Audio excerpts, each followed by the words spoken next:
भैया लोग, आप लोग हंसिएगा मत। हमारे सूरज राजा दुबे भैया ने एक गाना गाया था जो कि अंकुश राजा का गाना है, तो मैं सूरज भैया के जैसे थोड़ा छोटा सा प्रयास करने जा रहा हूँ। अब जो भी गलती हो, प्रयास कर रहा हूँ, आप लोग समझ सकते हैं। अंजनी लाला नावा हो,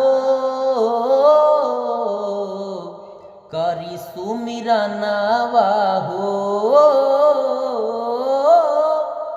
अंजनी लाला नावा हो,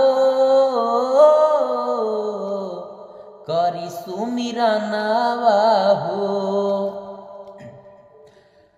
बाल बुद्धि विद्या के हवा तू भंडार हो। राम भक्त दिल में बसल जाने संसार हो। वीर बलवानवा हो, करी सुमिरा नावा हो।